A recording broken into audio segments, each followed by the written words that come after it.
ഈ തെരഞ്ഞെടുപ്പിൽ തികഞ്ഞ ആത്മവിശ്വാസത്തോടെയാണ് LDF പ്രചരണ രംഗത്തേക്ക് ഇറങ്ങി. അത് നല്ല രീതിയിൽ വർദ്ധിക്കുന്ന വഴിയാണ് പ്രവർത്തന രംഗത്തുണ്ടായ നല്ല പിന്തുണ ജനങ്ങൾ നൽകിയെന്നതാണ് അനുഭവം. അതുകൊണ്ട് തന്നെ ഈ തെരഞ്ഞെടുപ്പ് കഴിയുമ്പോൾ LDF കൂടുതൽ കരുത്തോടെ മുന്നോട്ട് വരും എന്ന് തന്നെയാണ് പ്രതീക്ഷിക്കുന്നത്. നമ്മുടെ നാടിന്റെ ഒരു പ്രത്യേകത അധികാര വികേന്ദ്രീകരണം ഫലപ്രദമായി നടക്കുന്ന ഒരു സംസ്ഥാനമാണ് എന്നുള്ളത്. മറ്റ് സംസ്ഥാനങ്ങളെ അപേക്ഷിച്ച് അധികാരവും ഫണ്ടും നല്ല നിലയിൽ ലഭിക്കുന്ന തദ്ദേശഭരണ സ്ഥാപനങ്ങളാണ് കേരളത്തിൽ. ഇതിന്റെ ഫലമായി പ്രാദേശിക സർക്കാരുകൾ എന്ന നിലയിൽ കാര്യങ്ങൾ നിർവഹിക്കാൻ തദ്ദേശഭരണ സ്ഥാപനങ്ങൾക്ക് കഴിയുന്നു. കേരളത്തിന്റെ പൊതുവായ കാര്യങ്ങൾ, കേരളത്തിന്റെ വികസനവുമായി ബന്ധപ്പെട്ട കാര്യങ്ങൾ തദ്ദേശഭരണ സ്ഥാപനങ്ങളും വലിയ പങ്ക് വഹിക്കുന്നുണ്ട് എന്നുള്ളതാണ് കാണാൻ നമുക്ക് സാധിക്കും. നമ്മുടെ കേരളത്തിലെ ഫണ്ട് അനുവദിക്കുന്ന അവസ്ഥ പരിശോധിച്ചാൽ 2016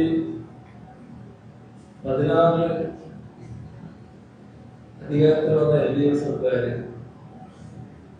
ആ 5 വർഷക്കാലം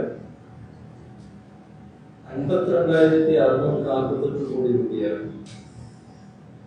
തദ്ദേശഭരണ സ്ഥാപനങ്ങൾക്ക് ഫണ്ടായിട്ടുണ്ട്. ഇത് പിന്നീട് തുടർ ഭരണം ജനങ്ങൾ LDF 21 സമ്മാനിച്ചപ്പോൾ 21 ശേഷമുള്ള ഈ കാലയളവിൽ അത് പിന്നെയും വർദ്ധിച്ചു 70,526 കോടിയായിട്ട്. അപ്പോ 1,23,000 കോടി രൂപ നമ്മുടെ സംസ്ഥാനത്ത് തദ്ദേശഭരണ സ്ഥാപനങ്ങൾക്ക് LDF സർക്കാർ ഈ കാര്യങ്ങൾ നൽകി. ഇത്രയും സംഖ്യ നൽകിയെന്ന് പറയുമ്പോൾ 2011 മുതൽ 2016 വരെയുള്ള കാലയളവിൽ നൽകിയ സംഖ്യ എത്രയായിരുന്നുവെന്നും ഓർക്കുന്നത് നന്നാവും. ആ പരിശോധന നടത്തിയാൽ നമുക്ക് കാണാൻ സാധിക്കുക 29,500 കോടി രൂപയാണ്. എന്ന് പറഞ്ഞാൽ ഇപ്പോ ഈ കാലയളവിൽ നൽകിയത് 4 ഇരട്ടി സംഖ്യയാണ്. ഇതില് ആർക്കും ആശ്ചര്യം ഉണ്ടാവില്ല. കാരണം LDF അധികാര വികേന്ദ്രീകരണം അതിന്റെ എല്ലാ അർത്ഥത്തിലും ശക്തിപ്പെടുത്താൻ നിലകൊള്ളുന്ന സമീപനമാണ് എപ്പോഴും സ്വീകരിച്ചത്. എല്ലാ ഘട്ടത്തിലും അത്തരമുള്ള നിലയിൽ നിന്ന് പുറകോട്ട് പോകുന്ന സമീപനമാണ് BJPയുടേതായി നമുക്ക് കാണാൻ കഴിയും. നമ്മുടെ സംസ്ഥാനത്തിന്റെ പൊതുവായ കാര്യങ്ങൾ തദ്ദേശഭരണ സ്ഥാപനങ്ങൾ വഹിക്കുന്ന പങ്ക് പരിശോധിച്ചാൽ അതില് ഏറ്റവും ഒടുവിൽ നാം നേടിയ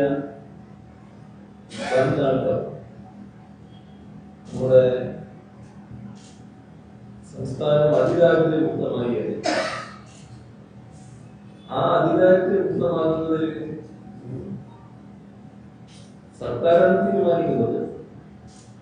അതിന്റെ നടപടിക്രമങ്ങൾ സംസ്ഥാനത്ത് ആദ്യമേ തീരുമാനിച്ചു. പക്ഷെ ഈ രീതിയിൽ നേരത്തെ പ്രഖ്യാപിച്ചതുപോലെ 2025 നവംബർ 1 സംസ്ഥാനം അധികാരത്തിൽ മുക്തം എന്ന് പ്രഖ്യാപിക്കാൻ കഴിഞ്ഞത് തദ്ദേശ സ്ഥാപനങ്ങളുടെ മികവാർന്ന പ്രവർത്തനത്തിന്റെ ഫലമായി നല്ല ആരോഗ്യകരമായ മത്സരമാണ് ഓരോ തദ്ദേശ സ്ഥാപനവും നടത്തി. അതിന്റെ ഭാഗമായി നമുക്ക് നല്ല അംഗീകാരം രാജ്യത്തിന്റെ മുന്നിലും ലോകത്താകെ ലഭിക്കുന്ന സ്ഥിതിയും. കാരണം നമ്മുടെ സംസ്ഥാനം അധികാരമുക്തമാവുക എന്ന് പറയുന്നത് ഇന്ത്യ രാജ്യം ഏറ്റവും കൂടുതൽ ദരിദ്രമുള്ള രാജ്യമാണ്. രാജ്യത്തിന്റെ സാഹചര്യം വെച്ചാൽ ഇത് എളുപ്പമായി നടക്കുന്ന ഒരു കാര്യമാണ്. ഇപ്പൊ രാജ്യത്ത് ഒരു സംസ്ഥാനം ഇതിന് മുൻപ് ഇത്തരമൊരു കാര്യം ആലോചിച്ചിട്ടില്ല. ഈ കേരളം അധികാരത്തിൽ മുക്തമായതിനു ശേഷവും മറ്റേതെങ്കിലും ഒരു സംസ്ഥാനം അത്തരമൊരു കാര്യം ആലോചിച്ചതായി നമ്മൾ അറിവില്ല. കേരളത്തിന് ഇത്തരം നേട്ടങ്ങൾ ഉണ്ടാക്കാൻ കഴിയുന്നത് നമ്മുടെ ജനങ്ങളുടെയും നാടിന്റെയും ഒരുമയോടുള്ള പ്രവർത്തനത്തിന്റെ ഭാഗമായ നമുക്കറിയാം.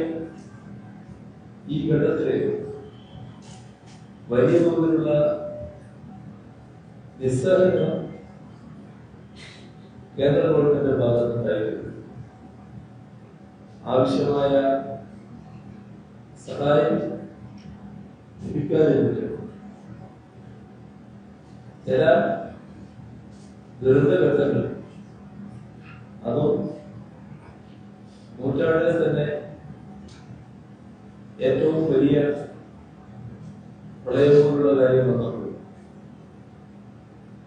തുടർന്ന് ഇങ്ങോട്ട് ഓരോ ഘട്ടത്തിൽ ഏറ്റവും കൂടുതൽ മുടക്കി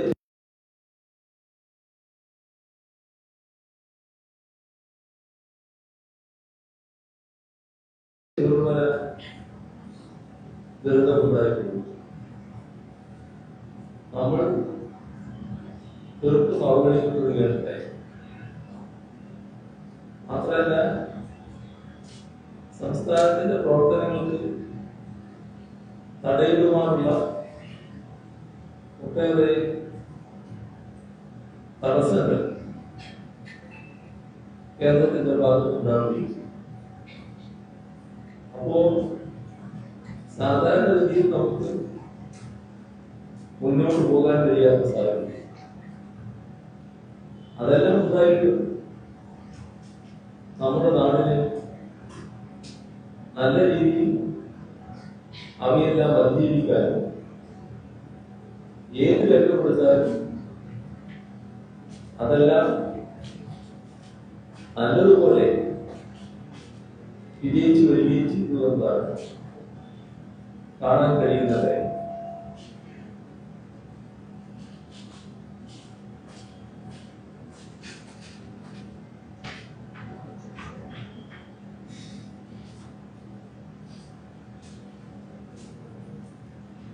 ഇത് നാടിന്റെ ഒരുമയുടെയും ജനങ്ങളുടെ ഐക്യത്തിന്റെയും ഭാഗമായി സംഭവിച്ചൊരു കാര്യം.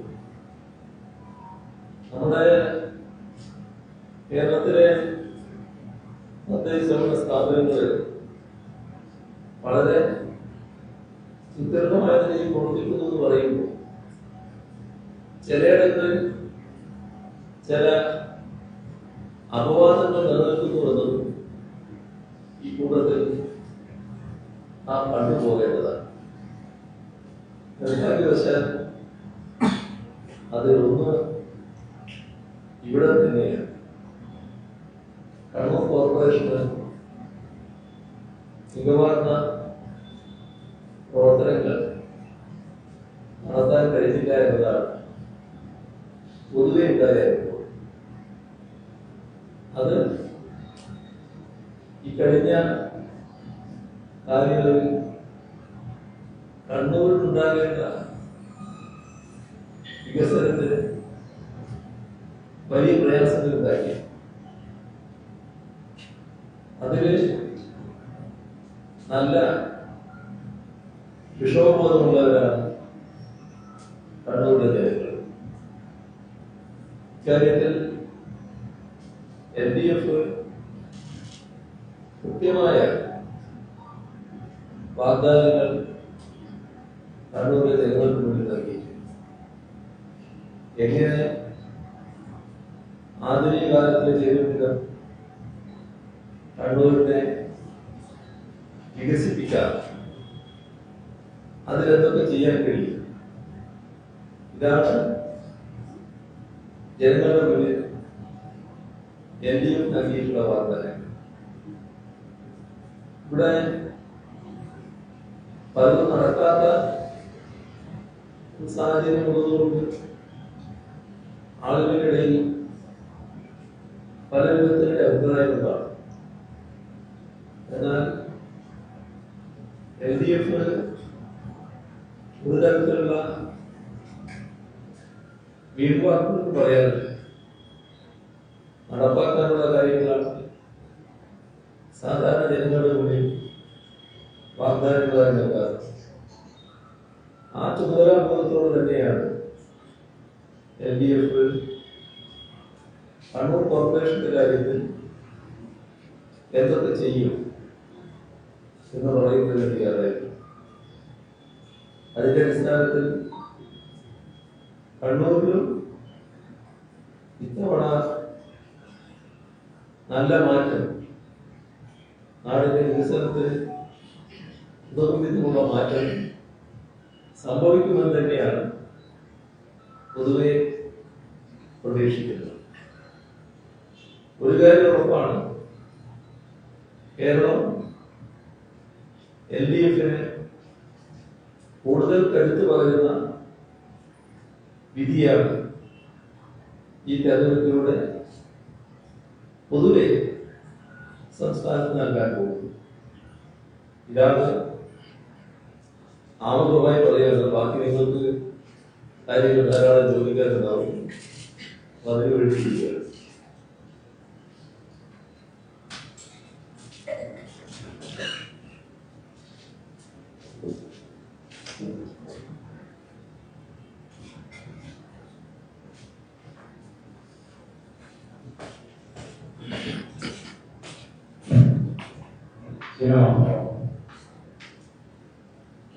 കുട്ടിയുമായി ബന്ധപ്പെട്ട പ്രശ്നങ്ങൾ തന്നെ പറഞ്ഞിട്ടുണ്ട്. കേരളയിൽ കുട്ടി അത് എന്താവും, കേരളയിൽ ആ കുട്ടി അവിടെ ജനങ്ങൾ ഭൂമി ഉപയോഗിക്കാൻ പറ്റുമോ, എങ്ങനെ അത് കാര്യങ്ങൾ കുട്ടി കണ്ടത് കേരളയിൽ വരാൻ സാധ്യതയുണ്ടോ? ഇതുമായിട്ട് ബന്ധപ്പെട്ട് അതിന് പ്രശ്നമുള്ളതുകൊണ്ടാണ് അത് ആദ്യമേ ശുദ്ധിയായിട്ട് ബന്ധം നടക്കുന്നത്. ഏതായാലും നമ്മുടെ നാടിന്റെ വികസനത്തിന് അങ്ങേയറ്റം സഹായകമായ ഒന്നായിരുന്നു ആ നിർദ്ദേശം. പക്ഷേ നമ്മുടെ അനുഭവത്തിൽ അതുമായി ബന്ധപ്പെട്ട് റെയിൽ പദ്ധതി നടപ്പാക്കുന്നതിന് കേന്ദ്ര ഗവൺമെന്റ് അനുമതി കൊടുത്തു. അപ്പോൾ കേന്ദ്ര ഗവൺമെന്റ് അനുമതിയോടെ മാത്രമേ റെയിൽ വികസനം സംസ്ഥാനത്ത് നടപ്പാക്കാൻ കഴിയുകയുള്ളൂ. ഒരു തെറ്റിദ്ധാരണയും സംസ്ഥാന സർക്കാർ ഉണ്ടായിരുന്നില്ല. കാരണം ഇതുപോലൊരു പദ്ധതിക്ക് ഒരു തടസ്സവും ഉണ്ടാകില്ല, അനുമതി വേഗത്തിൽ തന്നെ ലഭ്യമാകും എന്നെല്ലാമുള്ള ധാരണയും പ്രതീക്ഷയുമാണ് സർക്കാരിനുണ്ടായത്. പക്ഷേ മറ്റു കാരണങ്ങളല്ല, രാഷ്ട്രീയമായ നിലപാടുകൾ കാരണം അതിനുള്ള അനുമതി ലഭിക്കാതിരിക്കുകയാണ്. ഇനി അതിൽ പ്രതീക്ഷ വെച്ചിട്ട് കാര്യമില്ല എന്നാണ് തോന്നുന്നത്. അതിന്റെ അർത്ഥം അത് ആകെ ഉപേക്ഷിക്കുന്നതല്ല, നമുക്ക് വേറെ വഴികൾ നോക്കേണ്ടതായിട്ട് വരും. അതാണ് ഇപ്പോൾ ഉള്ളത്.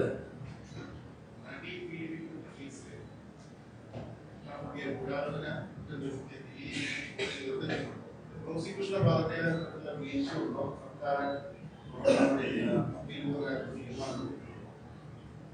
അല്ലെ, അതുമായി ബന്ധപ്പെട്ട് വിശദാംശങ്ങൾ വരാനിരിക്കുന്നില്ലേ?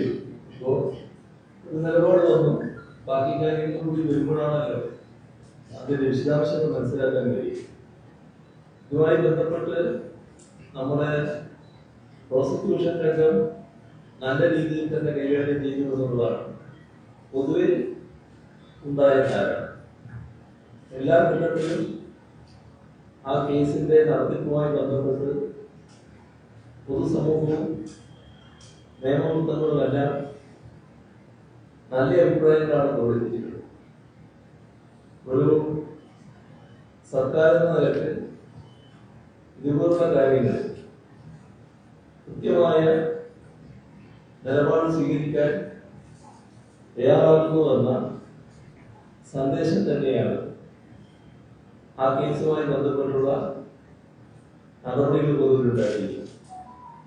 കേസിന്റെ വിധിയുമായി ബന്ധപ്പെട്ട പ്രശ്നങ്ങളിൽ അതിന്റെ നിയമപരമായ പരിശോധനകൾ നടത്തിയതിനു ശേഷമാണ് തുടർ നടപടികൾ എന്തൊക്കെ വേണമെന്ന് തീരുമാനിക്കാനാവും.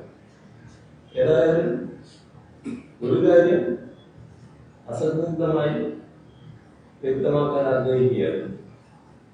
ഈ അതിജീവിത എല്ലാ ഘട്ടത്തിലും അവർക്ക് ആവശ്യമായ പിന്തുണ നൽകുന്നത് സർക്കാർ പ്രതിജ്ഞാബദ്ധമായ നിലപാടാണ് സ്വീകരിച്ചത്.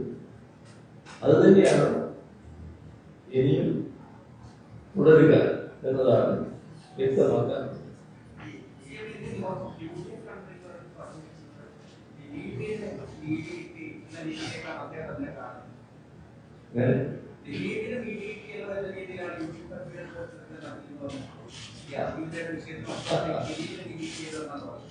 ഇവിടെ അത് UDF രാഷ്ട്രീയം വെച്ചുള്ള നിലപാടാണ്. നമ്മുടെ പൊതുസമൂഹമൊന്നും അത്തരമൊരു പൊതുവിലയിലാണ് എന്ന് തോന്നുന്നില്ല.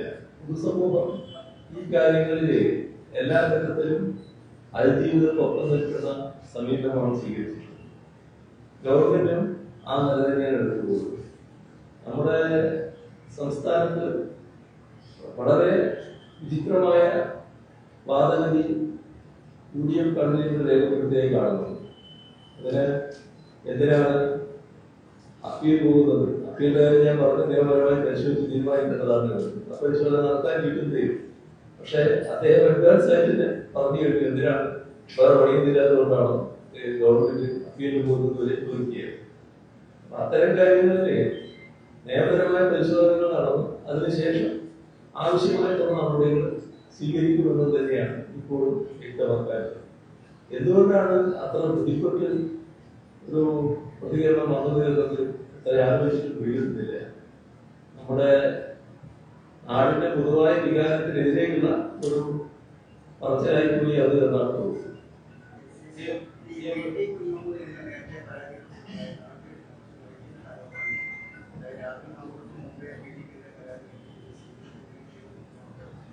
അത് ശരിയാണെന്ന് തോന്നുന്നില്ല. ഒരു ഇമെയിൽ സന്ദേശം എന്ന് പറഞ്ഞു.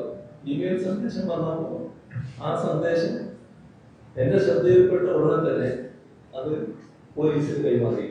അതിനൊരു കാലതാമസം ഉണ്ടായി. ഈ ദിലീപ് എന്നത് മുന്നേ പരാതി CM-നെ അറിയിച്ചിരുന്നു. തന്നെ തനിക്കെതിരെ ഗൂഢാലോചന നടത്തുന്നു, പോലീസിലെ ഉന്നത പോലീസ് ഉദ്യോഗസ്ഥ ഗൂഢാലോചന നടത്തുന്നു എന്ന കാര്യങ്ങളൊക്കെ CM-നെ നേരത്തെ ദിലീപ് അറിയിച്ചിരുന്നു.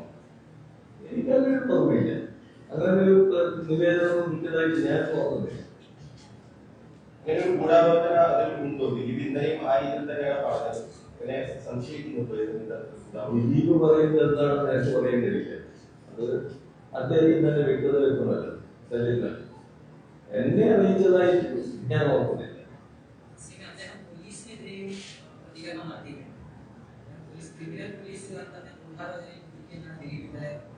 അതെ, ആ പ്രസ്താവന കണ്ടു. അത് അദ്ദേഹത്തിന്റെ പ്രസ്താവന എന്തുകൊണ്ടാണ് അങ്ങനെ വന്നത് എന്ന് മനസ്സിലാകാത്ത കാര്യമാണ്. പോലീസിന്റെ മുന്നിൽ വന്ന തെളിവുകളുടെ അടിസ്ഥാനത്തിലാണല്ലോ കാര്യങ്ങൾ നീക്കുന്നത്. തെളിവുകൾ മുന്നിൽ വരുമ്പോൾ പോലീസിന്റേതായ നടപടികൾ സ്വീകരിച്ചു പോകും. അതാണ് ഇവിടെ ഉണ്ടായിട്ടുള്ളത്. ഞാൻ പറയുന്നത് അദ്ദേഹത്തിനെതിരെയാണ് ഗൂഢാലോചന നടന്നിട്ടുള്ളത്. ഉന്നത പോലീസ് ഉദ്യോഗസ്ഥരെ പോലീസിലെ ക്രിമിനലായ ആളുകൾ ചേർന്ന് ഗൂഢാലോചന എതിരെയാണ് എന്നാണ് ദിലീപ് പറയുന്നത്. അതൊക്കെ അദ്ദേഹത്തിന്റെ തോന്നലുകൾ പറയുന്നതാണല്ലോ. അതിന്റെ ഭാഗമായി അദ്ദേഹം ചില കാര്യങ്ങൾ ഇപ്പോൾ ന്യായീകരിക്കാൻ വേണ്ടി പറയുന്നതായി ഉണ്ടായി. പക്ഷെ നമ്മൾ കാണേണ്ടത് അന്വേഷണ ഉദ്യോഗസ്ഥർ സ്വീകരിച്ച നിലപാട് എന്തായിരുന്നു എന്നുള്ളത്. അന്വേഷണ ഉദ്യോഗസ്ഥരുടെ അന്വേഷണം ആരംഭിച്ച ഘട്ടത്തിൽ അവരുടെ മുന്നിൽ തെളിവുകളായിട്ട് ചില കാര്യങ്ങൾ വരും. ആ തെളിവുകൾ വരുന്നതിന്റെ അടിസ്ഥാനത്തിലാണ് അവർ നടപടികളിലേക്ക് നീങ്ങുന്നത്. യഥാർത്ഥത്തില് അന്വേഷണം ആരംഭിക്കുമ്പോൾ ഇന്നത്തെ കാലത്ത് നിങ്ങൾ പലരും തെളിവുകളുമായിട്ട് വരുന്നവരാണ്. അതല്ല അന്വേഷണ ഉദ്യോഗസ്ഥരെ സ്വാധീനിക്കുന്നത്. മാധ്യമങ്ങൾ പല കാര്യങ്ങളും റിപ്പോർട്ട് ചെയ്യുമ്പോഴും അതിന്റെ ഭാഗമായല്ല അന്വേഷണ ഉദ്യോഗസ്ഥർ നിലപാടുകൾ. അന്വേഷണ ഉദ്യോഗസ്ഥരുടെ അന്വേഷണത്തിന്റെ ഭാഗമായി അവരുടെ മുന്നിൽ വരുന്ന തെളിവുകൾ, ആ തെളിവുകളുടെ അടിസ്ഥാനത്തിലാണ് നിലപാടുകൾ എടുക്കുന്നത്. അതേതെങ്കിലും ഒരു വ്യക്തിക്കെതിരെയുള്ള ഗൂഢാലോചനയുടെ ഭാഗമാണ് കാണാൻ കഴിയില്ല. വന്ന തെളിവുകളുടെ അടിസ്ഥാനത്തിൽ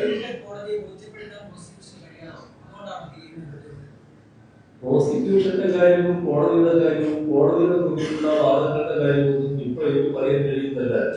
അതിന്റെ മറ്റു വിശദാംശങ്ങൾ വന്നാലേ പറയാൻ പറ്റും. ഇപ്പൊ കോടതി എന്താണ് പറഞ്ഞത് എന്ന് നമ്മൾ കാണണം. അതിനുശേഷം അതിനെപ്പറ്റിയുള്ള വിലയിരുത്തലേക്കാണ്. മറ്റൊരു വിഷയം, ഈ തെരഞ്ഞെടുപ്പ് കാലത്തും അല്ലാതെ ഈ താങ്കളെ CPM-നെയും ഈ സംഘപരിവാരമായി ചേർത്തിട്ടുള്ള വലിയ പ്രചാരണമാണ് നടത്തുന്നത്. പ്രത്യേകിച്ച് സാമൂഹ്യ മാധ്യമങ്ങളിൽ ലീഗ് കാൻഡിഡേറ്റുകൾ, കോൺഗ്രസ് കാൻഡിഡേറ്റുകളൊക്കെ ബോധപൂർവ്വം അത്തരത്തിൽ കൺവീൻ ചെയ്യാൻ പോലുള്ള പരാമർശങ്ങൾ വലിയ രീതിയിൽ നടക്കുകയാണ്. എന്താണ് അതിനെക്കുറിച്ച് പറയാൻ? അതൊക്കെ നമ്മുടെ സംസ്ഥാനത്ത് ഇപ്പോൾ നടന്നുകൊണ്ടിരിക്കുന്ന ഒരു കാര്യമാണ്. അതിന് അടിസ്ഥാനമായി നിൽക്കുന്നത് നമ്മുടെ കേരളത്തിലെ ബഹുജനങ്ങള് UDF-നെ വലിയ തോതിൽ അംഗീകരിക്കുന്നില്ല എന്നതാണ്. അതിന്റെ ഭാഗമായി UDF-ന്റെ കൂടെയുള്ളവർ തന്നെ വൻതോതിൽ UDF-ൽ നിന്ന് ഒഴിഞ്ഞു പോകുന്ന നിലവിൽ. അങ്ങനെ വരുമ്പോൾ കടന്നു വരണമെങ്കിൽ ഏതെങ്കിലും തരത്തിലുള്ള ഒരു പുതിയ മാർഗം വേണമെന്ന് അവർ കാണുക. പുതിയ ഏതെങ്കിലും ഒരു ശക്തിയെ ഒന്നിച്ചു കിട്ടുമെന്നാണ് അവർ നോക്കുന്നത്. അപ്പൊ അതിന് ശ്രമിച്ചപ്പോ പിന്നെ നിൽക്കുന്നത് സാധാരണഗതിയിൽ മുന്നണികളിൽ ഭാഗമാകാൻ പറ്റാത്തത് എന്താണ്? അതായത് LDF-ന്റെ ഭാഗമായി നിൽക്കുന്ന പാർട്ടികളുണ്ട്, UDF-ന്റെ ഭാഗമായി നിൽക്കുന്ന പാർട്ടികളുണ്ട്. ഇതല്ലാത്ത ചിലർ കേരളത്തിലുണ്ട്. അതിൽ പലതും വർഗീയ തീവ്രവാദ നിലപാടുകൾ സ്വീകരിക്കുന്നുണ്ട്. അപ്പൊ അങ്ങനെയുള്ളവരെ പരസ്യമായി കൂട്ടുചേർക്കാൻ വേണ്ട നിലപാടെടുക്കുക.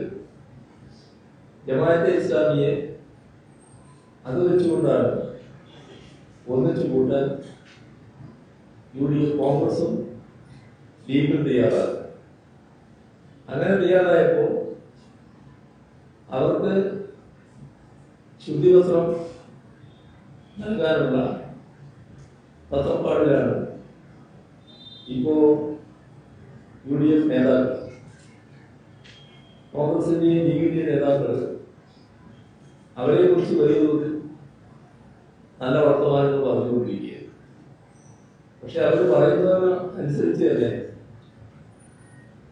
അവരുടെ അണികൾ, പ്രത്യേകിച്ച് അണികളായിട്ടുള്ള മുസ്ലിം ബഹുജനങ്ങൾ ജമാഅത്തെ ഇസ്ലാമിയെ കുറിച്ചുള്ള ധാരണത്തിൽ ഒരു മാറ്റവും വരുന്നില്ല. കാരണം ജമാഅത്തെ ഇസ്ലാമി മുസ്ലിം ബഹുജനങ്ങളിൽ വലിയ തോതിൽ ഒറ്റപ്പെട്ടു പോയ ഒരു പ്രസ്ഥാനമാണ്. അതിനടിയാക്കിയത് അവരുടെ നിലപാട് തന്നെയാണ്. അവര് തെരഞ്ഞെടുപ്പ് കാര്യങ്ങളിൽ വിശ്വസിച്ചവരല്ല. നമ്മുടെ രാജ്യത്തിന്റെ പൊതുവായ കാര്യങ്ങളിൽ അവർക്ക് താല്പര്യമുണ്ടായിരുന്നില്ല. അവരുടേതായ നിലപാടുകളാണ് അവരെല്ലാ ഘട്ടത്തിലും സ്വീകരിച്ചു പോയത്. അങ്ങനെ അവരെ കൂട്ടിയപ്പോൾ ഇത്തരം വർഗീയ തീവ്രവാദ സംഘടനകൾക്ക് ഒരു പ്രത്യേക ഗുണവും അതെല്ലാ വർഗീയ സംഘടനകൾക്കും ഒരു സ്വഭാവമാണ്. അത് ഭൂരിപക്ഷ വർഗീയതയായാലും ന്യൂനപക്ഷ വർഗീയതയായാലും ഈ പറയുന്ന സ്വഭാവം കാണാൻ പറ്റും. നല്ല നുണ വ്യാപകമായി വരുന്നു. ആ നുണ പ്രചരിപ്പിക്കുക എന്ന് പറയുന്നത് വലിയ വൈരുദ്ധ്യം തന്നെയാണ്. അത് സത്യമായി തോന്നുന്ന രീതിയിൽ അവതരിപ്പിക്കുക എന്നുള്ളതാണ്. പിന്നെ നുണയുടെ തന്നെ ആശാന്മാരോട് പറഞ്ഞ കാര്യമുണ്ട്. ഒരു നുണ ശക്തമായിട്ട് പറയുക, അത് ആവർത്തിച്ചുകൊണ്ടേയിരിക്കുക, അപ്പോൾ കുറെ പേരത് വിശ്വസിക്കും.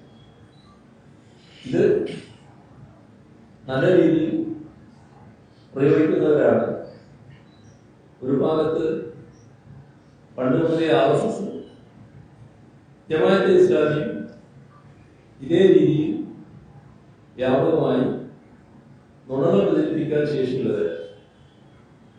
അത്തരത്തിൽ ഒരു നുണപ്രചരണം നമ്മുടെ നാടിന്റെ പൊതുവായ അന്തരീക്ഷം നോക്കിയാൽ പഴയ കാലത്ത് കമ്മ്യൂണിസ്റ്റ് പ്രസ്ഥാനത്തോടും ഇടതുപക്ഷ പ്രസ്ഥാനത്തോടും അകന്നു നിന്നിരുന്ന ചില ന്യൂനപക്ഷ വിഭാഗങ്ങളുണ്ടായിരുന്നു. പക്ഷേ ആ ന്യൂനപക്ഷ വിഭാഗങ്ങൾ അവരുടെ സ്വന്തം ജീവിതാനുഭവത്തിലൂടെ മനസ്സിലാക്കുകയാണ് ഇവരെ അകറ്റി നിർത്തേണ്ടതല്ല. ഇവരല്ലേ ഓരോ ഘട്ടത്തിലും ഞങ്ങൾക്ക് തുണയായി സഹായിയായി വരുന്നു. പല പ്രശ്നങ്ങൾ കാലികമായവയാണ്. അതിൻ്റെ ഭാഗമായി അവർ വിലയിരുത്തും. അങ്ങനെ വന്നപ്പോൾ വലിയ മാറ്റം മനോഭാവത്തിലുണ്ടാകും. നേരത്തെ അന്ധമായ കമ്മ്യൂണിസ്റ്റ് വിരുദ്ധതയും ഇടതുപക്ഷ വിരുദ്ധതയും പ്രകടിപ്പിച്ചിരുന്നവരിൽ അത് പൂർണ്ണമായും ഇല്ലാതാവും. ഒരു തരത്തിലുള്ള ശത്രുതാഭാവവും ഇല്ലാതാവും. മാത്രമല്ല, രാജ്യത്ത് ഭൂരിപക്ഷ വർഗീയതയുടെ ആപത്ത് വല്ലാതെ ഉയർന്നു വരുമ്പോൾ ആ ആപത്തിനെതിരെ സ്വന്തം ജീവൻ കൊടുത്ത് പോരാടാൻ തയ്യാറാകുന്നത് ആരാണ് എന്ന് നമ്മൾ കാണുകയാണ്. അത് കമ്മ്യൂണിസ്റ്റുകാരാണ് എന്നും അവരെ അനുഭവത്തിൽ കാണുകയാണ്. അവരുടെ നിത്യജീവിതത്തിലുണ്ടായ ഒട്ടേറെ അനുഭവങ്ങൾ ഇതെല്ലാം വെച്ചുകൊണ്ടാണ് വലിയ മാറ്റം ആ ജനങ്ങളിൽ ഉണ്ടാകുന്നത്. അപ്പോ നേരത്തെയുള്ള വിരോധം മാറി ആ ജനവിഭാഗങ്ങൾക്ക് വലിയ തോതിൽ സ്വീകാര്യമാകുന്ന അവസ്ഥയിലേക്ക് ഇടതുപക്ഷം മാറുന്നു തന്നെ അവസ്ഥ. അതിന് രാജ്യത്ത് ഇടതുപക്ഷം സ്വീകരിക്കുന്നില്ല, ഇവിടെ കേരളത്തിൽ സ്വീകരിക്കുന്നില്ല, പ്രാദേശികമായി സ്വീകരിക്കുന്നില്ല. ഇതെല്ലാം വഴിവെച്ച് എന്താണ് വസ്തുത. അങ്ങനെ വന്നപ്പോൾ ജമാഅത്തെ ഇസ്ലാമിയെ പോലുള്ളവർക്ക് വല്ലാത്ത ആഗ്രഹമുണ്ട്. അതായത് എല്ലാ കാര്യങ്ങളും വർഗീയതയുടെ അടിസ്ഥാനത്തിൽ മാത്രം കാണുന്നവർക്ക് ഇതിനോട് ഒരു രീതിയിൽ പൊരുത്തപ്പെടാൻ പറ്റി. മുസ്ലിം ബഹുജനങ്ങൾ ഇത്തരത്തിലൊരു മനോഭാവം സ്വീകരിക്കുന്നത് ശരിയല്ല എന്നാണ് അവരുടെ അഭിപ്രായം. അതിന് ഈ പറയുന്ന വസ്തുതകൾ നിഷേധിക്കാനുള്ള ഒരു വഴിയില്ല. വസ്തുതകളായിട്ട് യാഥാർത്ഥ്യങ്ങളായി ആളുകളുടെ കൺമുന്നിൽ നിൽക്കുകയാണ്. അപ്പോൾ പിന്നെ ചില അയഥാർത്ഥമായ കാര്യങ്ങൾ, പച്ച നുണ, അത് സത്യമാണെന്ന് തോന്നത്തക്ക രീതിയിൽ അവതരിപ്പിക്കുക, അതിന് പറ്റിയ പരിശീലനം ലഭിച്ച അവരുടെ വളണ്ടിയർമാർ, പുരുഷ സ്ത്രീ വളണ്ടിയർമാർ, ഈ വളണ്ടിയർമാരെ ആ പരിശീലനത്തിന്റെ ഭാഗമായി വീടുകളിലേക്ക് അയക്കുക, അതിലൂടെ വലിയ പ്രചരണം നടത്തുകയാണ്. ആ പ്രചരണം ഉദ്ദേശിക്കുന്നത് എന്താ? അവരുടെ മനസ്സിൽ ഇടതുപക്ഷത്തെ കുറിച്ചുണ്ടായ ധാരണ അത് പൂർണ്ണമായി മായ്ച്ചു കളയും. ഒരു പ്രത്യേക വിരോധപരമായ നിലപാടിലേക്ക് അവർ എത്തിക്കണം. അതിന് പറ്റാവുന്ന രീതി ഇടതുപക്ഷത്തെ കുറിച്ച് ഇടതുപക്ഷം സംഘികത എന്നാണ് അവരിപ്പോ വിശേഷിപ്പിച്ചുകൊണ്ടിരിക്കുന്നത്. ഇടതുപക്ഷത്തെ RSSന്റെ തോഴരായി വിശേഷിപ്പിക്കാനാണ് നടപടികളെടുത്തത്. ഈ ശ്രമം കുറച്ചു കാലമായി നടന്നു വരികയാണ്. പക്ഷെ നമുക്കറിയാം, 200-ൽ പരം സഖാക്കളുടെ ജീവനാണ് RSSന്റെ കൊലക്കത്തിയെടുത്തത്. അങ്ങനെയൊരു പ്രസ്ഥാനത്തെ കുറിച്ച്, ആ ജീവൻ നഷ്ടപ്പെട്ട സഖാക്കളുടെ പ്രസ്ഥാനത്തെ കുറിച്ച് ആണ് ഇത്തരത്തിലുള്ള നെറികെട്ട പ്രചരണം അഴിച്ചുവിടുന്നത്. അവർക്കാണെന്നൊരു പ്രശ്നമല്ല. അവർക്ക് പ്രശ്നം എങ്ങനെയെങ്കിലും ഈ ആളുകളെ മാറ്റിയെടുക്കണമെന്നാണ്.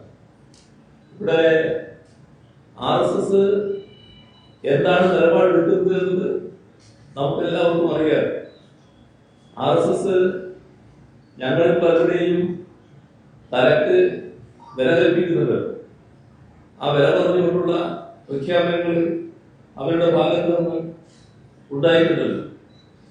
ഹിറ്റ് ലിസ്റ്റിൽപ്പെട്ട ഒരുപാട് ആളുകൾ ഞങ്ങളുടെ കൂട്ടത്തിലില്ലേ. RSSന്റെ ഹിറ്റ് ലിസ്റ്റിൽ നേരത്തെ ഉണ്ടായിരുന്നത് ഇപ്പോഴും അതിന്റെ എല്ലാം തോന്നിക്കൊണ്ട് നടക്കുന്ന സഖാക്കളിന്റെ വലിയ തോതിൽ പരിക്കുകളേറ്റ് ആശ്ചര്യകരമായ രീതിയിൽ രക്ഷപ്പെട്ടു പോയ കുറേ സഖാക്കൾ ഞങ്ങളുടെ പ്രധാന പ്രവർത്തകരായ നേതാക്കളായി പ്രവർത്തിക്കുന്നില്ലേ. ഇവിടെ ഒന്നുകളിയാൻ തക്കപ്പാർത്തിരിക്കുന്ന ഒരു കൂട്ടര്, അവര് ഞങ്ങളുടെ പല സഖാക്കളുടെയും കൈയും കാലും വെട്ടി നോക്കുന്നത് നമ്മൾ കണ്ടിട്ടില്ലേ. പക്ഷെ നാം കാണേണ്ടത് ഓരോ മരണവും ഓരോ രക്തസാക്ഷിത്വവും ഇതുപോലുള്ള അതിക്രൂരമായ പീഡനങ്ങളും എല്ലാം ഏറ്റുവാങ്ങുമ്പോൾ ഞങ്ങൾക്കെല്ലാം ഉണ്ടാകുന്ന വേദനയുണ്ടല്ലോ. ആ വേദന കടിച്ചമർത്തിക്കൊണ്ട് തന്നെ ഞങ്ങൾ തളർന്നുപോയിട്ടില്ല. ഇത്തരം കാര്യങ്ങൾക്കെതിരെ ശക്തമായ നിലപാട് സ്വീകരിച്ചുകൊണ്ട് തന്നെയാണ് ഞങ്ങൾ നീങ്ങിയിട്ടുള്ളത്. അപ്പോൾ RSSന്റെ വർഗീയ അജണ്ടക്കെതിരെ പോരാടാൻ ഏതറ്റം വരെയും പോകാൻ തയ്യാറാകുന്ന നിലയാണല്ലോ ഞങ്ങളുടെ ഭാഗത്തു നിന്ന് എല്ലാ ഘട്ടത്തിലും ഉണ്ടായിട്ടുള്ളത്. ഇവിടെ ഒരു കാര്യം എല്ലാവർക്കും വ്യക്തമായി അറിയാവുന്നതാണ്. ഞങ്ങൾ RSSുമായി ഒരു ഘട്ടത്തിലും സന്ധി ചെയ്യാൻ പോയിട്ടില്ല എന്ന് ഈ കണ്ണൂരിന്റെ മണ്ണിൽ വെച്ച് വളരെ കൂടുതൽ അതിനെക്കുറിച്ച് ഞാൻ പറയേണ്ടതില്ല. എന്തൊക്കെയായിരുന്നു ഇവിടെ അനുഭവിക്കേണ്ടി വന്നിട്ടുള്ള കാര്യങ്ങളെന്ന്. അവര് വർഗീയ കലാപം കഴിച്ചു വിട്ടപ്പോ അതിന്റെ മുന്നിൽ നിസ്സംഗരായിരുന്നവരല്ല ഞങ്ങൾ. അതിന്റെ മുന്നിൽ ആകാവുന്ന രീതിയിൽ ഇറങ്ങിച്ചെന്ന്, ആ കലാഭൂമിയിൽ ഇറങ്ങിച്ചെന്ന് കലാപം ശമിപ്പിക്കുന്നതിന് വേണ്ടിയുള്ള ഇടപെടലുകൾ നടത്തിയ ആ പങ്കാണ് ഞങ്ങൾ നിർവഹിച്ചിട്ടുള്ളത്. അതിനിരയായവർക്ക് ആശ്വാസത്തിന്റെ തണലേകാനാണ് എല്ലാ ഘട്ടത്തിലും ഞങ്ങൾ ശ്രമിച്ചിട്ടുള്ളത്. ഇന്നലെ ഞങ്ങൾ അതാണ് ചെയ്തത്, ഇന്നും അത് തന്നെ ചെയ്യുന്നു, നാളെയും അത് തന്നെ ആവർത്തിക്കുകയും ചെയ്യും. അവരുടെ വിദ്യാഭ്യാസമായ ഉൾപ്പെടെ കാര്യങ്ങളെക്കുറിച്ച് PMC ഒപ്പിട്ടതോടെ അജണ്ടയ്ക്ക് വേണ്ടി കേരള എഡ്യൂക്കേഷൻ നാഷണൽ എഡ്യൂക്കേഷൻ പോളിസിക്ക് ഒരു മാനം വെച്ചുകൊടുക്കുകയും കേരള സർക്കാർ ചെയ്തു. RSS വർഗീയതയ്ക്ക് പോരാടുന്ന ഒരു വീഴ്ച തന്നെ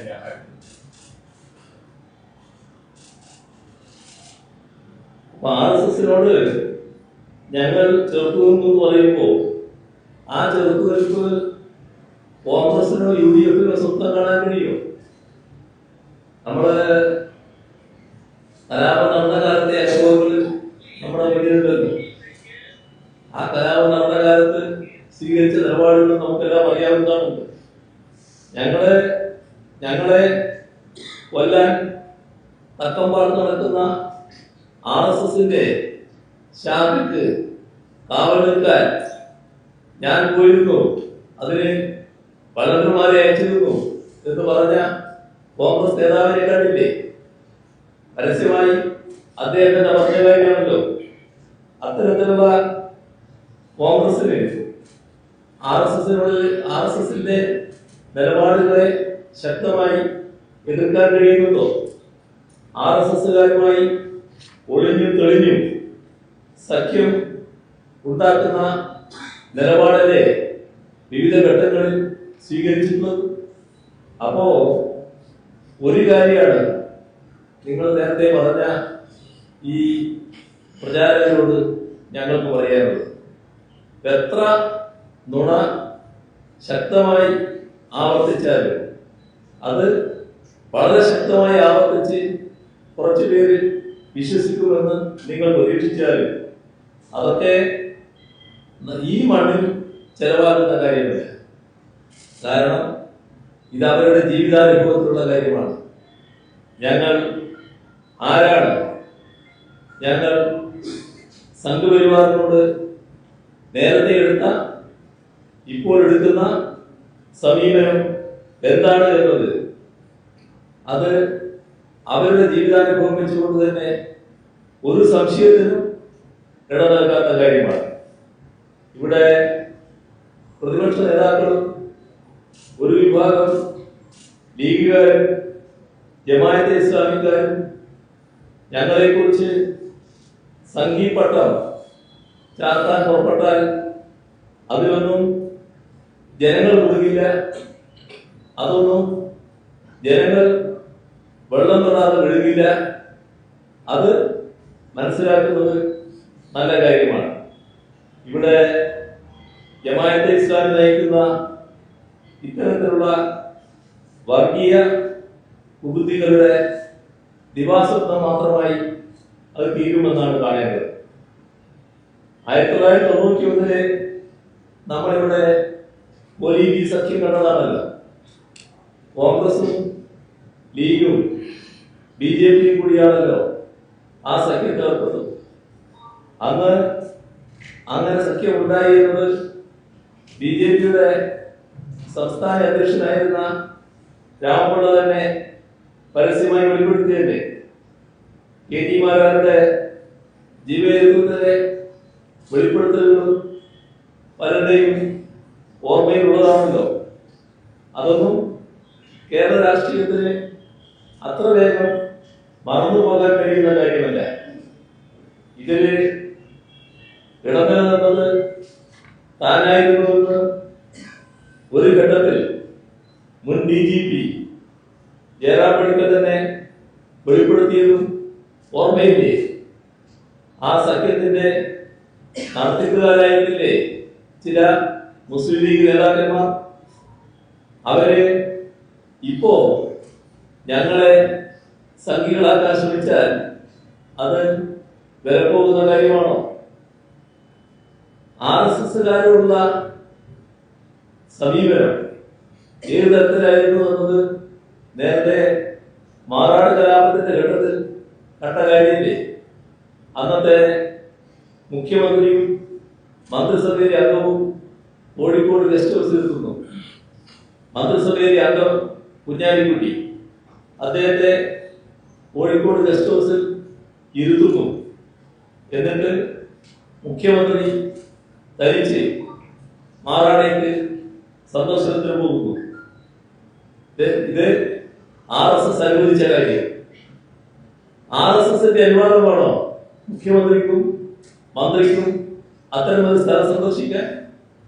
അത് നാട് കണ്ട കാര്യമല്ലേ?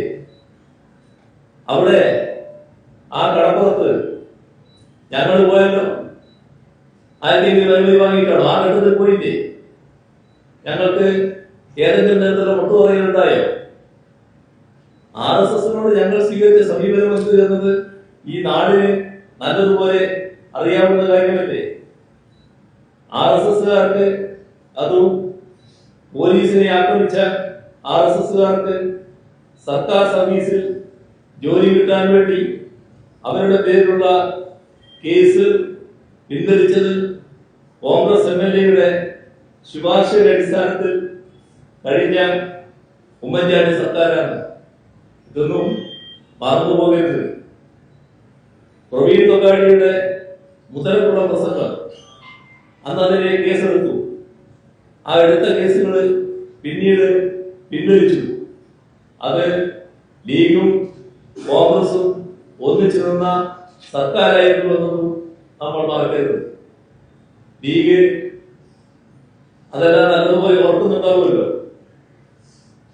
RSS CPIM സംഘർഷം അവസാനിപ്പിക്കാൻ സർക്കാരിന്റെ തലവനെന്ന നിലയിൽ ഞാൻ മുൻകൈയെടുത്തു എന്നാണ് ഉന്നയിക്കുന്ന ഒരു ആക്ഷേപം. ഈ പദവി ഇരിക്കുമ്പോൾ പുലർത്തേണ്ട ഉത്തരവാദിത്വം എന്താണെന്ന തിരിച്ചറിവ് സാധാരണക്കാർക്ക് എല്ലാവർക്കും ഉണ്ടാകും. ആ ഉത്തരവാദിത്വമാണ് ഞാൻ നിർവഹിച്ചിട്ടുള്ളത്. നാട്ടിൽ സംഘർഷം ഉണ്ടാവാതിരിക്കാൻ വേണ്ടി ആകാവുന്നത് ചെയ്യുക എന്നതാണ് അതിന്റെ കടമയാണ്. അതിന്റെ ഭാഗമായി അതിനെ തെറ്റായി ചിത്രീകരിക്കാൻ ശ്രമിച്ചാൽ അതൊന്നും യേശുന്ന കാര്യമല്ല. കേരളത്തിന്റെ ജീവൻ പ്രധാനമായ വിഷയങ്ങൾ കേന്ദ്ര ഗവൺമെന്റിന്റെ ശ്രദ്ധയിൽപ്പെടുത്താൻ പ്രധാനമന്ത്രിയെയും കേന്ദ്രമന്ത്രിമാരെയും കാണാൻ പോകുന്നത് അത് നാടിന്റെ താല്പര്യത്തിന് വേണ്ടിയാണ്. ഓരോ ഘട്ടത്തിലും അത് ചെയ്യേണ്ടതായിട്ട് വരും. അവരുമായി ഔദ്യോഗിക കൂടിക്കാഴ്ചകൾ എല്ലാ ഘട്ടത്തിലും തുടരേണ്ടതായിട്ട് വരും. നമുക്ക് തിക്തമായ അനുഭവങ്ങൾ ഉണ്ടാവും. നമുക്ക് ആവശ്യമായ സഹായം ലഭിക്കാത്ത തിക്തമായ അനുഭവങ്ങൾ. പക്ഷെ ആ ഒരു അനുഭവത്തിന്റെ അടിസ്ഥാനത്തിൽ ഇനി ഒരു ഘട്ടത്തിലും നിങ്ങളുമായി ഒരു ബന്ധപ്പെടലുമില്ല എന്ന നിലപാടെടുത്ത് പോകാൻ പറ്റുമോ? അപ്പോ പിന്നെയും ബന്ധപ്പെടേണ്ടി വരും. മുണ്ടക്കൈ ചുരുമല നമ്മൾ പ്രതീക്ഷിച്ചതുപോലെ ഉണ്ടായില്ല. മുണ്ടക്കൈ ചുരുമല ദുരന്തം വന്നപ്പോ നമ്മൾ എല്ലാവരും പ്രതീക്ഷ എന്താ? പ്രധാനമന്ത്രി വന്നു, സംസാരിച്ചു, നേരത്തെ ഉള്ളതായിരിക്കില്ല, ഇപ്പൊ കിട്ടിയോ? കിട്ടിയില്ല. എയിംസ് പലവട്ടം നമ്മൾ ചോദിച്ചു. ഓരോ തവണയും സംസാരിക്കുമ്പോൾ ഇപ്പൊ കിട്ടും നമ്മൾ പ്രതീക്ഷിക്കുന്നു, പക്ഷെ കിട്ടുന്നില്ല. അതുകൊണ്ട് ഇനി ഒരു കാര്യത്തിലും നിങ്ങളെ ബന്ധപ്പെടില്ല എന്ന നിലപാടാണോ? കണ്ണൂർ വിമാനത്താവളം ഇപ്പോൾ പദ്ധതി നമുക്ക് തരുന്നില്ല. അത് ഇപ്പോഴും ഈ വിമാനങ്ങളുടെ പ്രശ്നങ്ങൾ ഗൗരവമായി ഉയർന്നു വന്ന ഘട്ടത്തിലും കേന്ദ്ര ഗവൺമെന്റ് ശ്രദ്ധയിൽപ്പെടുത്തുകയാണ്. അതിനാവശ്യമായ അനുമതി വേണമെന്ന് പറഞ്ഞു. അത് നമ്മൾ ചെയ്തുകൊണ്ടേയിരിക്കണ്ടേ? അത് ചെയ്യേണ്ടത് സംസ്ഥാനത്തിന്റെ ബാധ്യതയല്ലേ? അതാണ് ഔദ്യോഗിക കൂടിക്കാഴ്ചകളിലൂടെ നിർവഹിക്കുന്നത് എന്നത് നാം കാണേണ്ടതായിട്ടുണ്ട്. ജമാഅത്തെ ഇസ്ലാമിയുടെ സ്വാധീന വലയം ലീഗിൽ വലിയ തോതിൽ രൂഢമൂലമാവാൻ പോവുകയാണ്. അതിന്റെ ഭാഗമായാണ് ഇത്തരം പ്രചരണങ്ങൾ നടത്തുന്നത്. അവര് തലശ്ശേരി കലാപത്തിന് വിധിയെതിർ കമ്മീഷൻ റിപ്പോർട്ട് അതൊന്നും ഓർമ്മിക്കേണ്ട കാര്യമില്ലെങ്കിലും ഒന്ന് എടുത്ത് വായിക്കുന്നത് നന്നായിരിക്കും. ലീഗ് നേതാക്കള് അന്ന് മന്ത്രിമാരായിരുന്നു. അവിടുത്തെ ന്യൂനപക്ഷങ്ങളെ സംരക്ഷിക്കാൻ ചെറുവിരൽ അനക്കിയ അനുഭവം ആ മന്ത്രിമാരുടെ ഭാഗത്ത് നിന്നുണ്ടായിട്ടില്ല. രാജ്യത്താകെയും കേരളത്തിലും എവിടെയും ഞങ്ങൾക്ക് ഒരു നിലപാടേയുള്ളൂ. ആ നിലപാട് വർഗീയതയ്ക്കെതിരാണ്. ഏത് വർഗീയതയും അംഗീകരിക്കുന്ന നിലപാട് ഞങ്ങൾക്കില്ല. എല്ലാ വർഗീയതയും എതിർക്കുന്ന നിലപാടാണ്. സംഘപരിവാറിന്റെ വാസസ്ഥിതികൾക്കെതിരാണ് ഞങ്ങൾ എല്ലാ ഘട്ടത്തിലും. ഞങ്ങളെ അഴിച്ചമർത്താനും അതിന്റെ ഭാഗമായി ഞങ്ങൾ ഇല്ലാതാക്കാനുമെല്ലാമുള്ള ശ്രമം സംഘപരിവാർ കേരളത്തിൽ വലിയ തോതിൽ നടത്തിക്കൊണ്ടിരിക്കുകയാണ്. അതിനെ ഞങ്ങൾ ശക്തമായി തന്നെ എതിർക്കുന്നു. എന്നാൽ സംഘപരിവാർ കേരളത്തിൽ നടത്തുന്ന കുത്സിത നീക്കങ്ങൾ, അത്തരം നീക്കങ്ങൾക്കെതിരെ അക്ഷരം സംസാരിക്കാൻ കോൺഗ്രസിന്റെയോ ലീഗിന്റെയോ നേതാക്കൾ തയ്യാറാകുന്നുണ്ടോ? പലപ്പോഴും അത്തരം നീക്കങ്ങളെ പിന്താങ്ങുന്ന സമീപനമാണ് സ്വീകരിച്ചു പോകുന്നത് എന്റെ അനുഭവം. അപ്പോ ഞങ്ങളെ കുറിച്ച് എന്ത് ആക്ഷേപം ഉന്നയിച്ചാലും, ഇത്തരത്തിലുള്ള ആക്ഷേപങ്ങൾ വർഗീയതയുടെ ഭാഗമാണ് എന്ന ആക്ഷേപം ഉന്നയിച്ചാൽ അതൊന്നും നാട്ടുവേശുന്ന കാര്യമല്ല. പകല് കോൺഗ്രസും രാത്രി RSSഉം ആയി നടക്കുന്നവരുണ്ട് എന്ന് കോൺഗ്രസിലെ ചില നേതാക്കൾ കോൺഗ്രസുകാരെ പറ്റി പറഞ്ഞതാണ് ഇപ്പൊ നമ്മൾ ഓർക്കേണ്ടത്. ജമാഅത്തെ ഇസ്ലാമി സ്ഥാനാർത്ഥികളെ പാണക്കാട് നിന്ന് പ്രഖ്യാപിക്കുന്ന നിലവരെ ഉണ്ടാകുന്നുവെന്ന് വരുമ്പോ എവിടത്തേക്കാണ് കാര്യങ്ങൾ എത്തുന്നത് എന്ന് അവർ തന്നെ ചിന്തിക്കേണ്ട കാര്യമാണ്. ഇവിടെ ജമാഅത്തയുടെ വർഗീയത അത് നല്ല സ്വീകാര്യതയുടെ ഒന്ന് എന്ന് പറയുന്നത് എന്തുകൊണ്ടാണ്? 4 വോട്ട് അതിന്റെ ഭാഗമായി കിട്ടുമെങ്കിൽ നല്ലതാണ് എന്നാണ്. പക്ഷേ കാണേണ്ട കാര്യം അത് നമ്മുടെ നാടിനുണ്ടാകുന്ന ആപത്താണ്. ആ ആപത്ത് ചെറുതായിരിക്കില്ല എന്നത് തിരിച്ചറിയാൻ കഴിയണം. അത് നിങ്ങൾക്ക് തന്നെ നാശകരമായി സംഭവിക്കും. ഇപ്പോ ഇന്ത്യൻ യൂണിയൻ മുസ്ലിം ലീഗ് എന്ന പാർട്ടി ജമാഅത്തെ ഇസ്ലാമിയെ കാര്യങ്ങൾ നടത്താൻ വേണ്ടി ഏൽപ്പിച്ചു കൊടുത്താൽ അത് ഇന്ത്യൻ യൂണിയൻ മുസ്ലിം ലീഗിനെ വിഴുങ്ങുന്ന അവസ്ഥയിലേക്ക് എത്തും. അത് നാടിന് ഗുണകരമായിരിക്കുമോ എന്ന് പാർട്ടി എന്ന നിലക്ക് മുസ്ലിം ലീഗും ആലോചിക്കുന്നതാണ്. മഹാത്മാഗാന്ധിയുടെ പൈതൃകം അവകാശപ്പെടുന്ന കോൺഗ്രസും ഇത്തരത്തിലുള്ള വർഗീയ സംഘടനകളെ വൻതോതിൽ പ്രോത്സാഹിപ്പിക്കുന്നത് എത്രമാത്രം ആത്മഹത്യാപരമാകും എന്ന് ചിന്തിച്ചാൽ മതി. ഇവിടെ ഞങ്ങളിൽ ആർക്കും സംഘീ കുപ്പായം പാകമാകില്ല എന്നതാണ് വ്യക്തമാക്കാനുള്ളത്. അത് കൃത്യമായി ഫിറ്റാകുക. ശാഖക്ക് കാവൽ നിന്നവർക്കായിരിക്കും, അവരുടെ സംരക്ഷകർക്കായിരിക്കും, അവരുടെ RSSകാരുടെ കേസുകൾ പിൻവലിച്ചു കൊടുത്തവർക്കായിരിക്കും, കർസേവക്ക് ഒത്താശ ചെയ്തവർക്കായിരിക്കും, RSSന്റെ ഗോൾവാൾക്കറുടെ ചിത്രത്തിന് മുന്നിലൊക്കെ വണങ്ങുന്നവർക്കുമായിരിക്കും. അതൊന്നും ഞങ്ങൾക്ക് ഒരു തരത്തിലും യേശില്ല എന്നതാണ് ഞങ്ങൾക്കതുമായി വ്യക്തമാക്കാനുള്ളത്. ഇത് ഞാൻ പറഞ്ഞുകൊണ്ടിരിക്കുമ്പോൾ ഒരു ചോദ്യം വരികയുണ്ടായി. ഈ ഇടക്ക് ഒരു ചോദ്യമായിട്ട് വന്നത് PMC പദ്ധതിയുടെ ഭാഗമായി അത് ഒപ്പിട്ടത് ഇതിന്റെ ഭാഗമല്ലേന്ന്. PMC എന്ന് പറഞ്ഞാൽ എന്താ? PMC എന്ന പദ്ധതി സ്കൂളുകൾ നവീകരിക്കുന്നതിന് വേണ്ടി കേന്ദ്ര ഗവൺമെന്റ് ഉണ്ടാക്കിയ ഒരു പദ്ധതിയാണ്. PMC എന്ന പദ്ധതി കേരളത്തിൽ എത്ര എണ്ണമാണ് ആവശ്യമുള്ളത്? കേരളത്തിലെ സ്കൂളുകൾ 2000ഓളം സ്കൂളുകൾ 5000 കോടി രൂപ ചെലവിട്ട് നവീകരിച്ചവരാണ് നമ്മൾ, എന്നുവെച്ചാൽ LDF സർക്കാർ.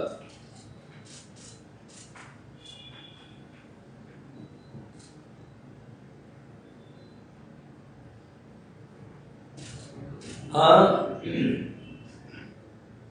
PMC പദ്ധതി ഇവിടെ നടപ്പായില്ലെങ്കിൽ കേരളത്തിൽ ഒന്നും സംഭവിക്കാനില്ല. കാരണം കേരളത്തിലെ സ്കൂളുകൾ നമ്മൾ തന്നെ നവീകരിച്ചിട്ടുണ്ട്. അതുകൊണ്ടാണ് പൊതുവിദ്യാഭ്യാസ മേഖലയിൽ ഇന്ത്യ രാജ്യത്ത് തുടർച്ചയായി 1ാം സ്ഥാനം കേരളത്തിൽ ലഭിച്ചുകൊണ്ടിരിക്കുന്നത്. അതൊക്കെ വസ്തുതയല്ലേ, നമ്മുടെ മുന്നിലുള്ള വസ്തുതകളല്ലേ. എന്താ സംഭവിച്ചത്? ഈ പറയുന്ന PMC പദ്ധതി എല്ലാ സംസ്ഥാനങ്ങളും ഏറ്റെടുക്കണമെന്നാണ് കേന്ദ്ര ഗവൺമെന്റ് ആഗ്രഹിക്കുന്നത്. അതിലൊരു വ്യവസ്ഥയുണ്ട്. അത് നമ്മുടെ രാജ്യത്താകെ പുത്തൻ വിദ്യാഭ്യാസ നയം നടപ്പാക്കണം. കേന്ദ്ര ഗവൺമെന്റ് പുത്തൻ വിദ്യാഭ്യാസ നയം എന്താ? ആ പുത്തൻ വിദ്യാഭ്യാസ നയത്തിന്റെ ഭാഗമായിട്ടാണ് ഗാന്ധിജി ആ പേരെ പാഠപുസ്തകത്തിൽ ഉണ്ടാകുക. ഗാന്ധി മതം പാഠപുസ്തകത്തിൽ ഉണ്ടാകുക. രാജ്യത്തിന്റെ ചരിത്രം എടുക്കുമ്പോൾ അതിന് ഇഷ്ടപ്പെടില്ലെങ്കിൽ മുഗൾ ഭരണം ഉണ്ടായിരുന്നല്ലോ. ആ മുഗൾ ഭരണം പാഠത്തിലേക്ക് ഉണ്ടാകുക, പാഠഭാഗമേ ആകുക. എല്ലാവരും അംഗീകരിച്ചു കൊടുത്തല്ലോ. കേരളം രാജ്യത്ത് കേരളം ഏതെല്ലാം ഒഴിവാക്കാൻ കേന്ദ്രം നിർദ്ദേശിച്ചോ ആ പാഠഭാഗങ്ങളെല്ലാം ഇവിടെ പ്രത്യേകം തയ്യാറാക്കിക്കൊണ്ട് കുട്ടികൾക്ക് കൊടുക്കുന്ന നിലയുണ്ടായി. അതാണ് RSS നിലപാടിനോടുള്ള കേരളത്തിന്റെ പ്രതികരണം, LDFന്റെ പ്രതികരണം, LDF സർക്കാരിന്റെ പ്രതികരണം. കൃത്യമായി കുട്ടികളെ പഠിപ്പിക്കുന്നതാണ്. അപ്പോ പുത്തൻ വിദ്യാഭ്യാസ നയം അതേപോലെ നടപ്പാക്കുക എന്നതിന് കേരളമില്ല. എന്നാൽ രാജ്യത്ത് നമ്മുടെ രാജ്യത്തെ വലിയൊരു പാർട്ടിയാണല്ലോ കോൺഗ്രസ്. ആ കോൺഗ്രസ് ഭരിക്കുന്ന ചില സംസ്ഥാനങ്ങളിലുണ്ടല്ലോ, കോൺഗ്രസ് നേതൃത്വം കൊടുക്കുന്ന സംസ്ഥാനങ്ങൾ. നേരത്തെ ഭരിച്ച സംസ്ഥാനമുണ്ട്, ഇപ്പോഴും ഭരിക്കുന്ന സംസ്ഥാനം. നേരത്തെ ഭരിച്ച സംസ്ഥാനം PMC വന്നതിന് ശേഷം നേരത്തെ ഭരിച്ച സംസ്ഥാനം, ഇപ്പോൾ ഭരിക്കുന്ന സംസ്ഥാനം. ഏതെങ്കിലും ഇടത്ത് ഈ PMC നടപ്പാക്കാതിരുന്നുണ്ടോ? എല്ലായിടത്തും നടപ്പാക്കി. എല്ലായിടത്തും നടപ്പാക്കി. അതിന്റെ ഫണ്ട് വാങ്ങി കാര്യങ്ങൾ നിർവഹിച്ചു. കേരളത്തിൽ വന്ന പ്രശ്നം എന്താ? കേരളത്തിൽ PMC പദ്ധതി നടപ്പാക്കിയില്ലെങ്കിലും ഒരു വിഷമമില്ലാന്ന് ഞാൻ പറഞ്ഞു. നമ്മളെ വിഷമിപ്പിച്ച കാര്യം ഇതുമായി ബന്ധപ്പെട്ട് സർവശിക്ഷാ അഭിയാന്റെ ഭാഗമായിട്ടുള്ള ഫണ്ട് നമുക്ക് ലഭിക്കുന്നത്. നമ്മുടെ കേരളത്തിലെ പൊതുവിദ്യാഭ്യാസ മേഖലയിൽ പല കാര്യങ്ങളും ആ ഫണ്ട് നാം ഉപയോഗിക്കുന്നു. ആ ഫണ്ട് തടഞ്ഞു വെച്ചു. അത് കാലാകാലമായി കിട്ടിക്കൊണ്ടിരിക്കുന്ന കാര്യമാണ്. ഇപ്പൊ കിട്ടുന്നതല്ല, എത്രയോ കാലമായി കിട്ടിക്കൊണ്ടിരിക്കുന്ന കാര്യമാണ്. PMC ഒപ്പിടില്ലെങ്കിൽ ഈ ഫണ്ട് നൽകില്ല എന്ന നിലപാട്. അതാണ് നമ്മളെ വിഷമിപ്പിച്ചത്. PMC ഉണ്ടായില്ലെങ്കിൽ ഒരു കാര്യം സംഭവിക്കാനില്ല. നമ്മളെല്ലാ സ്കൂളുകളും നന്നാക്കിയിട്ടുണ്ട്. പക്ഷെ ആ സ്കൂളിലെ ഉച്ചക്കഞ്ഞിയുടെ അടക്കം ഒരു വിഹിതം കേന്ദ്ര ഗവൺമെന്റ് ലഭിക്കേണ്ടതാണ്. അവിടെയുള്ള സ്കൂളുമായി ബന്ധപ്പെട്ട പല കാര്യങ്ങളിൽ ഈ പറയുന്ന ഫണ്ട് നമുക്ക് ലഭിക്കേണ്ടതായിരിക്കും. പലതിനും പ്രയാസം വരികയാണ്. പട്ടികവർഗ വിദ്യാർത്ഥികളുടെ സഹായത്തിനടക്കം വിഷമം വരിക. ഇത് നമ്മളെ ശ്വാസം കൊണ്ടിരിക്കുന്ന അവസ്ഥയായി. നമ്മുടെ കയ്യിൽ ആവശ്യത്തിന് അത്രയധികം പണമില്ലാതെ. ഇതാണ് നമ്മളെ അലോസരപ്പെടുത്തിയ കാര്യം. നമ്മൾ കേരളത്തിൽ LDF പൊതുവായൊരു നയമുണ്ട്. ആ നയം പുത്തൻ വിദ്യാഭ്യാസ നയത്തെ അനുകൂലിക്കുന്നതല്ല. അത് ഇടതുപക്ഷത്തിനും LDFനും വ്യക്തതയോടെയുള്ള സമീപനമാണ്. അതിന്റെ ഭാഗമായി തന്നെ പുത്തൻ വിദ്യാഭ്യാസ നയം ഏത് രൂപത്തിൽ വന്നാലും ഇവിടെ അംഗീകരിക്കപ്പെടില്ല. ഇവിടെ സ്കൂളുകളിൽ പഠിപ്പിക്കാനുള്ള പുസ്തകം അത് തയ്യാറാക്കാനുള്ള ബാധ്യത നമ്മളതാണ്. സിലബസും കരിക്കുലവും തയ്യാറാക്കേണ്ടത് നമ്മളാണ്. ഇവിടെ പുത്തൻ വിദ്യാഭ്യാസ നയം നടപ്പാക്കില്ല എന്നതിന്റെ ഗ്യാരണ്ടി LDF തന്നെയാണ്. ആ LDF അധികാരത്തിലേക്ക് നടത്താവുന്ന കാലം അതുമായി ബന്ധപ്പെട്ട ഒന്നും അംഗീകരിക്കാൻ തയ്യാറല്ല. രാജ്യത്ത് മറ്റു ഭാഗങ്ങൾ നടപ്പാക്കുമ്പോൾ അതിൽ നിന്ന് വ്യത്യസ്തമായ നിലപാട് സ്വീകരിച്ച് ശരിയായ കാര്യങ്ങൾ നടപ്പാക്കുന്ന രീതിയാണ് കേരളം സ്വീകരിച്ചത്. ഈ ശബരിമല സ്വർണ്ണക്കൊള്ള കേസിൽ SIT നടത്തുന്ന അന്വേഷണം ഇതുവരെ വ്യക്തത വന്നിട്ടില്ല എന്നാണ് കഴിഞ്ഞ ദിവസം CPM സംസ്ഥാന സെക്രട്ടറി പറഞ്ഞത്. ഇക്കാര്യത്തിൽ CPM നേതാക്കൾ ജയിലിലാണ്. അവർക്കെതിരെ നടപടി സ്വീകരിക്കുന്നത് സംബന്ധിച്ച് അന്വേഷണത്തിൽ ഇതേവരെ വ്യക്തത വന്നിട്ടില്ല. ഇക്കാര്യത്തിൽ CM-ന് എന്താണ് പറയുന്നത്? അന്വേഷണം ഹൈക്കോടതിന്റെ നേതൃത്വത്തിലാണല്ലോ നടക്കുന്നത്. ഹൈക്കോടതിന്റെ നേതൃത്വത്തിൽ അന്വേഷണം നടക്കുന്നത് നല്ല രീതിയിൽ തന്നെയാണ്. അതിന്റെ ഭാഗമായി ആ അന്വേഷണം ആരംഭിച്ചപ്പോൾ ആ അന്വേഷണത്തോട് യോജിക്കാനാവില്ല എന്ന നിലപാട് നമ്മുടെ സമയം കഴിഞ്ഞിട്ട് ഈ ചോദ്യത്തോടുകൂടിയാണ് അവസാനിപ്പിക്കുന്നത്. ഈ ഹൈക്കോടതിന്റെ നിരീക്ഷണത്തോടുകൂടി അന്വേഷണം നടത്താൻ പുറപ്പെട്ടപ്പോൾ ആ അന്വേഷണത്തോട് യോജിപ്പില്ല, ഈ അന്വേഷണം ഏജൻസി പറ്റില്ല എന്നൊക്കെ പറഞ്ഞ നിലപാട് ചില UDF നേതാക്കന്മാരുടെ ഭാഗത്തുനിന്നുണ്ടായിരുന്നു.